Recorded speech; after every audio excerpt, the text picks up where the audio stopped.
Hello and welcome to Sonnetcast, William Shakespeare sonnets, recited, revealed and relived. I am Sebastian Michael and this is Sonnet 20.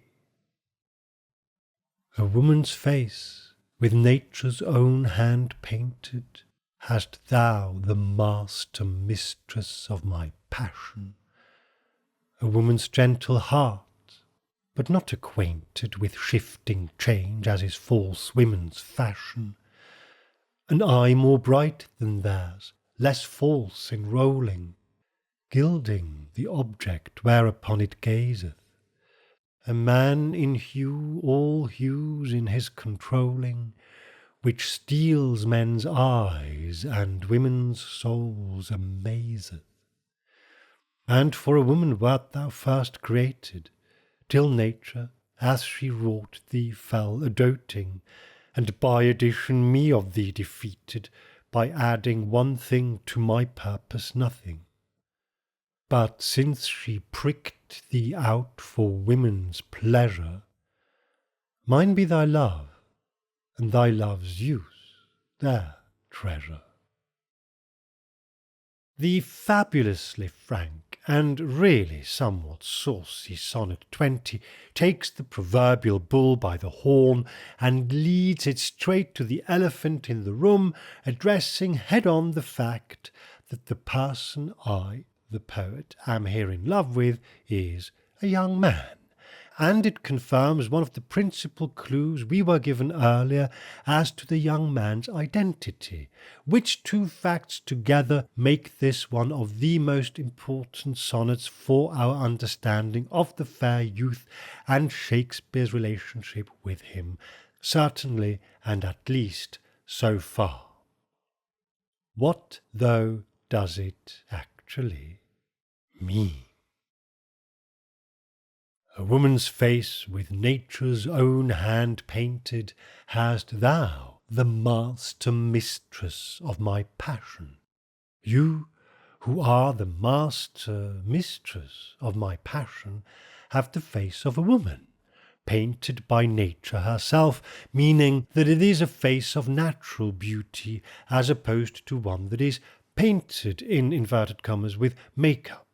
Shakespeare repeatedly in his writing shows a considerable degree of disdain towards women who wear makeup, or certainly a lot of makeup, and the implied contrast here between the young man's natural beauty and a woman's unnatural and therefore fake appearance is clearly deliberate in view of what follows.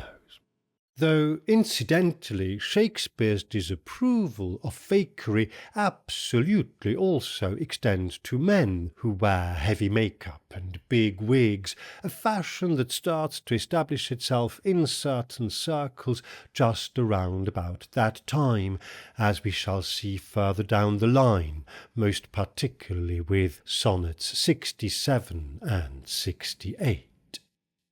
This sonnet continues.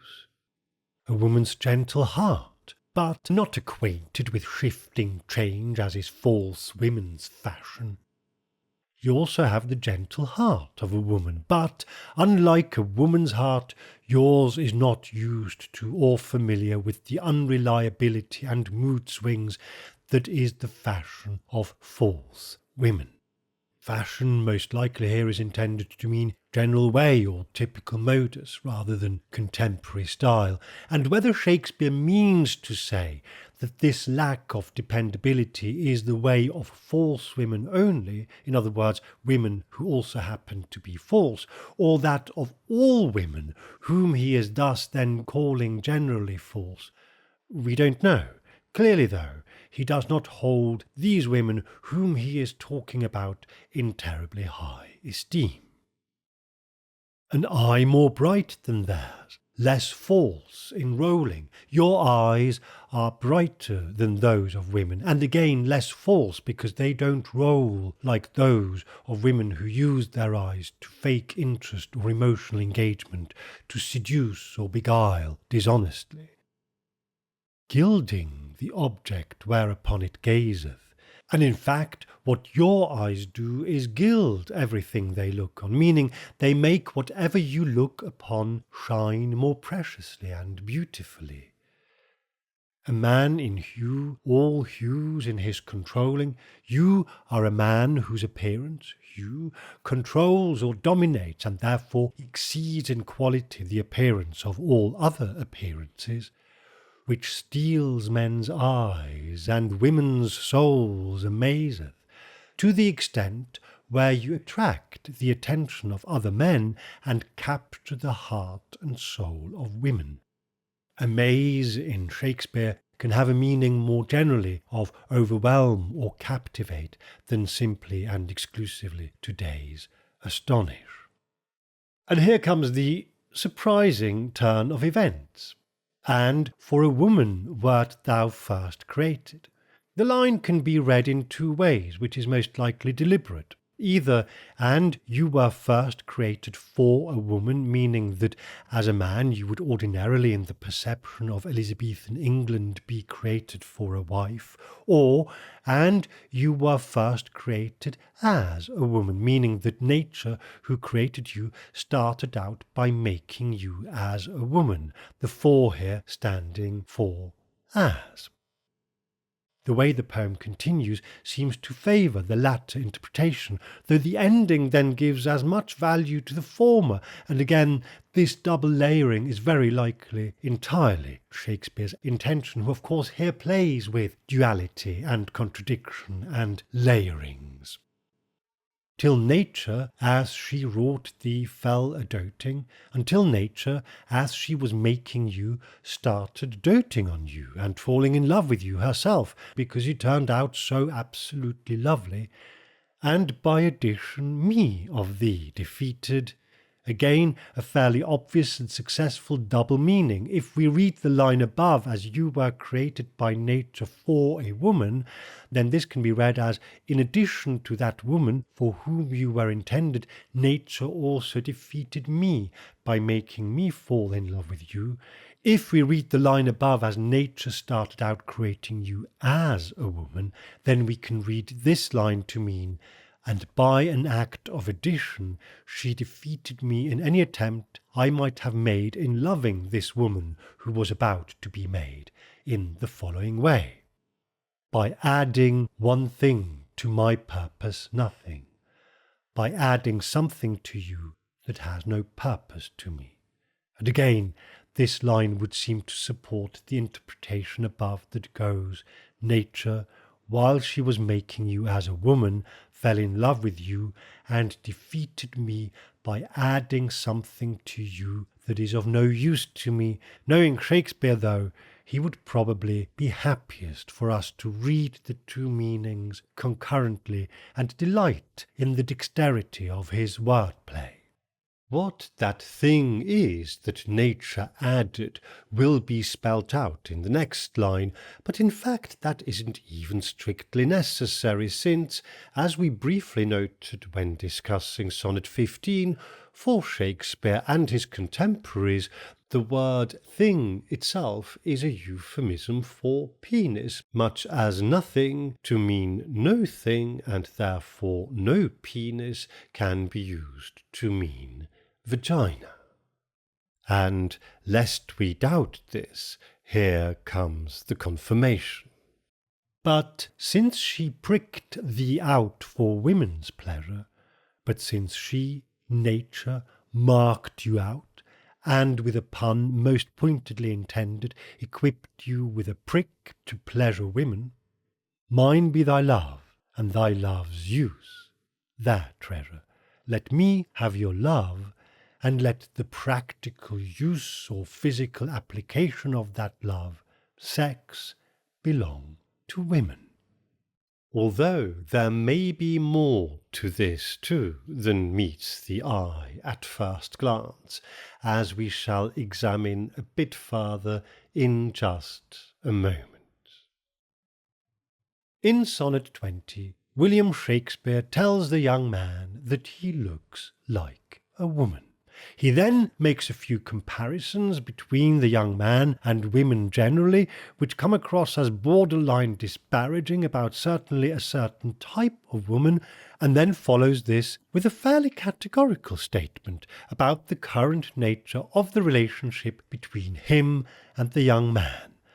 Since nature has equipped you with one thing that is of no use to me, your prick, forgive me for calling it that, it's William Shakespeare who refers to the young man as being pricked out, I, William Shakespeare, claim for myself your love, while women can have the use, in inverted commas, of your love, which to all intents and purposes means sex with you.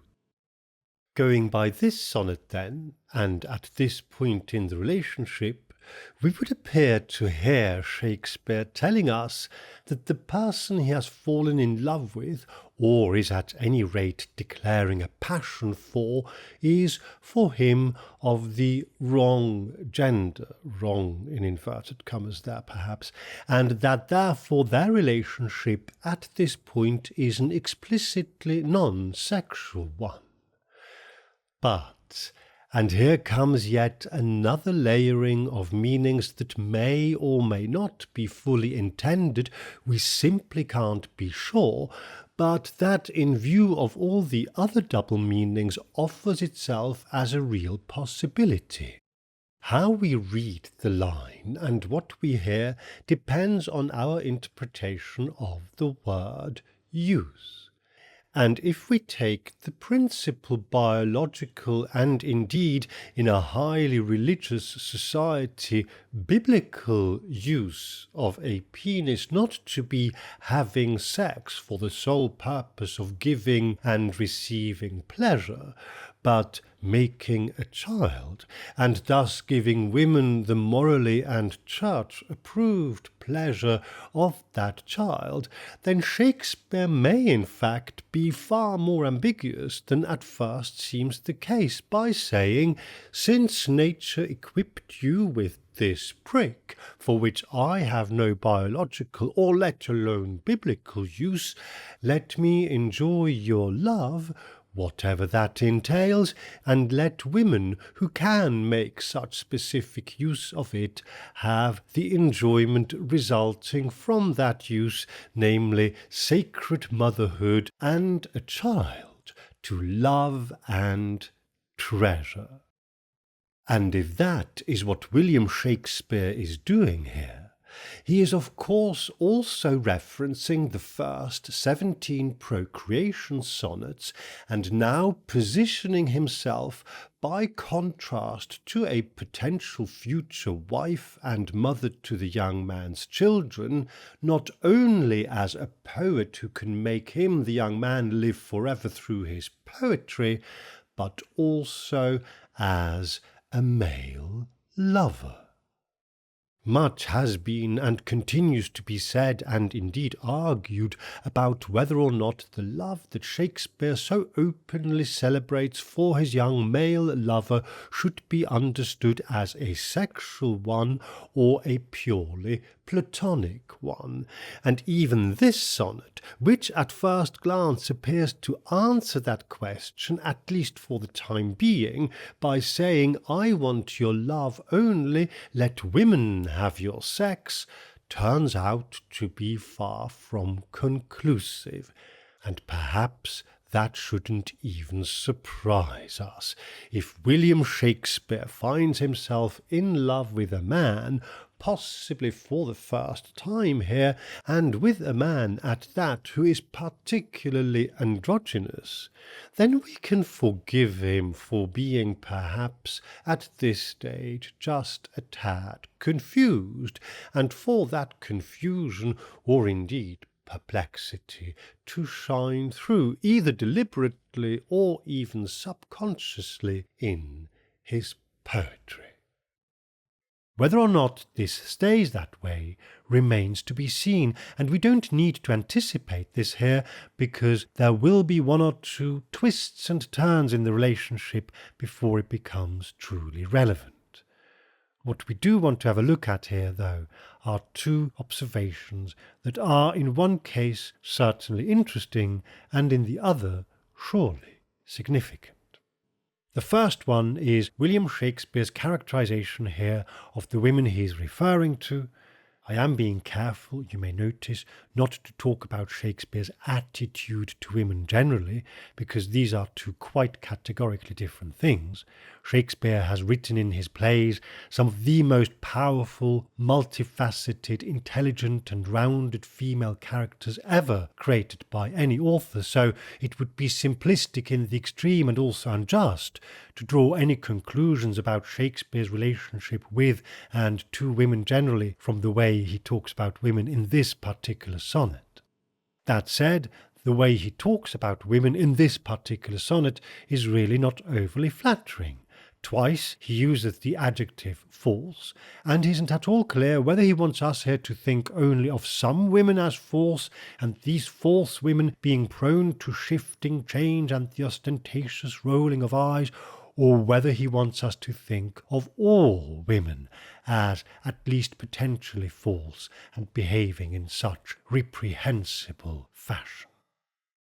What we can tell is that Shakespeare has, as we mentioned earlier, an appreciable degree of disdain for inauthenticity. This comes up again in these sonnets, and it comes up elsewhere in his writing. He is not fond of heavy makeup and of mannered conduct. Where this stems from, we don't know, and it may not be particularly fruitful at this point to speculate, but we get a fairly unequivocal idea that Shakespeare is, if that's not too strong a word to use here, conflicted in his perception of the kind of woman he is referring to. He speaks admiringly of a woman's gentle heart, but expresses unease about women's perceived or experienced lack of trustworthiness and steadfastness, and there is at the very least some level of generalization at work here.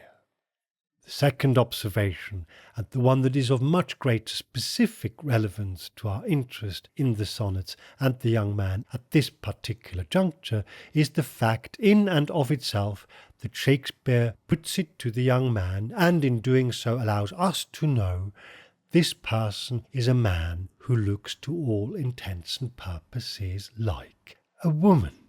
Now this is far from usual. Not every young man looks like a woman. Granted, we are in an era where women's roles on stage are played by men, and so gender fluidity is alive and well 400 plus years ago. People, it is probably fair to say, may have been a great deal less worked up and far less categorical in their understanding and appreciation of sex and gender than we might think, or even than we in certain contexts are ourselves. But it is still the case, and very much so, that this is a patriarchal society in which a man of importance must produce a male heir, and in which a woman is legally the possession of her father first and then her husband. So to tell a young man that he has a woman's face is rather out of the ordinary. William Shakespeare, and this is not an overstatement, values truthfulness and truth. His characters in his plays are to this day being brought to life in every language spoken on earth because they are so true to human nature.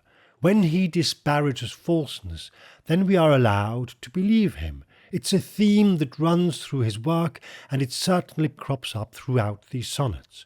So Shakespeare saying to the young man that he looks like a woman is something we can take literally and as information. And it is entirely congruent with everything we've heard so far. The repeated extolling of the young man's beauty above all else, not his strength, his valour, his fortitude, his sparring or his horse riding. His beauty is celebrated throughout the entire procreation sequence. Thou art thy mother's glass. We noted with Sonnet 3 how specific and also unusual it is for a poet to tell a young man that he looks like his mother, not his father, his mother. We have enumerated on by now numerous occasions the characteristics these sonnets themselves tell us to look for in any search for the individual they are addressed to, and we went as far in our special edition on the procreation sonnets to name one particular candidate who is not alone in potentially satisfying some of them, but who, as far as we can tell, is alone in meeting all of them so far. And this Sonnet 20 now adds one more weight onto these scales in favour of that particular candidate whom, with all the caveats and disclaimers contained in the episode on the procreation sonnets, we may again here name Henry Wriothesley, 3rd Earl of Southampton. We will dedicate an entire episode to the fair youth, and so this here is not the point to argue that the fair youth is or is not Henry Wriothesley, 3rd Earl of Southampton. But if you employ your favourite search engine and ask to see a portrait of this particular young English nobleman attributed to the painter John de Critz, you will be presented with a picture of a young man who looks just like a girl. There is no other way of putting it. In today's language, you could ask, what is that supposed to mean? What does a girl look like anyway? And you would be right, but in the context of William Shakespeare's day, this is one fine young man who looks like a young woman, and so we have one more indication that is of great importance and use to us. And it is not even just the specific individual. Yes, in the portrait by John de Critz, Henry Wriothesley does look like a young woman, and he does also bear a striking resemblance to his mother, Mary Wriothesley. But this sonnet does not tell us who the young man is. It tells us what the young man looks like, and there is at least one. There may well be several others, but there is at least one young man who at the time of William Shakespeare matches the description. And so we have yet more reason to accept that these sonnets are written directly to and for a real living human being, not for some abstract notion of beauty or for some idealized figure or for some purely poetic purpose or endeavour, arguing perhaps that such a person as described here couldn't even exist, much as Shakespeare actually himself predicts in his Sonnet 17. No, such a person exists at the time that Shakespeare may well be writing these sonnets. What Sonnet 20 does, first and foremost, is confirm what we've been sensing all along, that our poet, William Shakespeare, finds himself, to his own great perplexity and possibly even vexation, enamoured of a young man who just happens to be feminine, always in the context of the culture at the time, in his appearance. And in doing so, this sonnet, much as Sonnet 19 did, also underpins our notion of a trajectory and a continuation. It too fits in the sequence. It too makes sense. It too is clearly and credibly addressed to the same young man as all the ones that have gone before so far. And it is not in the least bit coy about the reality this presents William Shakespeare with. How Shakespeare deals with this, and how this forever fascinating relationship now evolves, that is going to be very much the subject of these next ensuing sonnets. And so I hope you will join me again here on Sonnetcast as we recite, reveal and relive the sonnets of William Shakespeare.